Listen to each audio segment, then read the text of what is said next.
Hello there, and today I'm going to be reading one of the most famous Diary of Wimpy Kid fan fictions, Diary of Wimpy Kid, Greg Heffley and the Ballistic Missile. It's an international bestseller, can you guys believe it?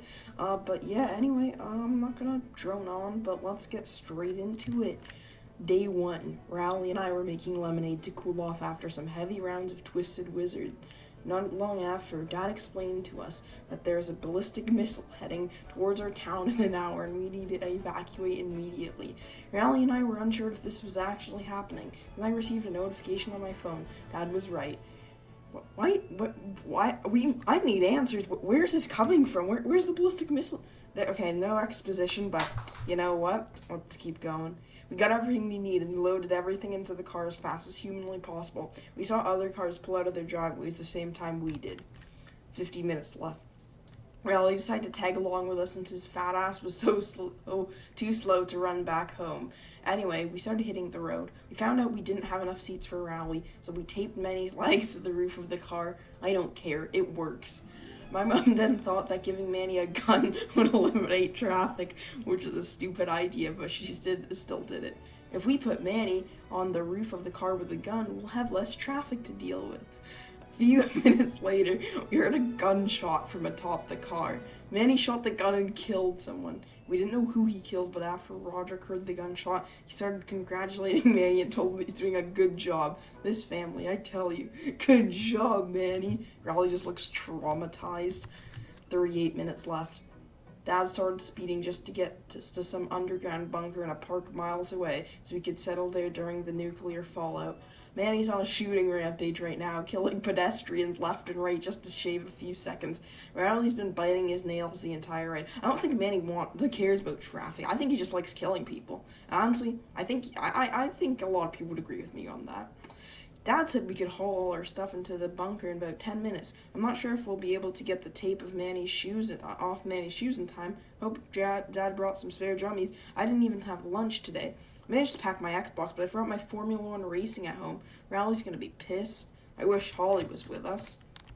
Kinda creepy, not gonna lie, but okay.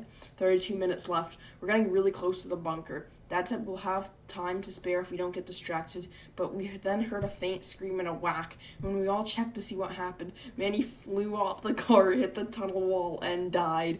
It was an absolute bloodbath. I wish I had the Redding to show it because Manny was pouring blood out of every severed limb. We have no idea where the gun went, though. That's the only weapon we packed. This is not a good sign. 30 minutes left. After the Manny incident, we kept driving. Not long after, another family tried to escape, pointed back, trying to signal something. Turns out there's a car that's driving 120 miles per hour and is crashing into every car and it's still running. That's a legend move right there. We parked into an empty parking lot just in time before that car came in and killed us all. I can't say the same for the other family, though. Us, speeding car, other family. If we were as little as a second behind, we'd all be dead. We got insanely lucky on this. If we can survive that, we can definitely survive the missile. I don't know about that. Those are interesting standards. 22 minutes left. Remember when we taped Manny to the roof of the car? Turns out other people did that too because Dad was assassinated from a bullet to the head.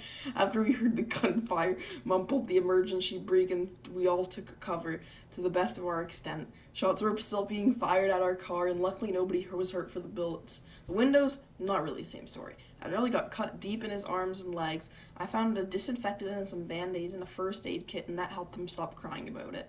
We had to dump Dad off the side of the road and Mom had to take the wheel. She immediately went ham on the gas pedal. For a while the ride was perfectly fine till we ran out of gas. There was no open gas stations, so we had two choices: run to the bunker on foot with all our supplies or jack someone's car. What do you think we chose? Jack someone's car, calling it. Holy fuck, fucking Roderick, the goddamn piece of shit, reloading the fucking bags into the bunker and the bitch jumped us in and locked us out before we could even toss him all the drummies. That motherfucker left us to die. 18 minutes left. The picture is already telling me all I need to know, but I'll read it anyway. There's a family of 3 getting into a car that was right next to us when we ran out of gas. These dumbasses placed a shotgun on the roof of their car, and thanks to that, we easily off those fuckers. Turns out they had a lot more supplies than we did in their car. They even packed drummies. 5 boxes of them, in fact. Wow, Greg's set. Scream! There was a slight, and by slight I mean huge, problem with our car raid though. People saw what we were doing, and not long after, they tried to kill us. Not for our new supply haul. Oh no, but for killing those 3 idiots. What were they? Their cousins? Well, I never got an answer to that, as Roderick slammed them in the head with a bat, but they absolutely beat the shit out of Roderick. I had to escort him back to the car before they could deal any damage to him. He could have died. Question mark, question mark, question mark. Well, I guess that's it. We're gonna die. The bomb's already gone off. I could feel the heat on my face. I'm not making it out of this. Well, I guess there are worse ways to die. At least I've got my best friend and my mom right next to me. Manny, Dad, I'll see you too soon. What happened to Roderick? I guess he just ditched Roderick out the car. Well, yeah, that was Greg Heffley and the Ballistic Missile. I hope you guys did enjoy. Make sure to like and subscribe. And stay tuned for new videos coming in the new year. And yeah.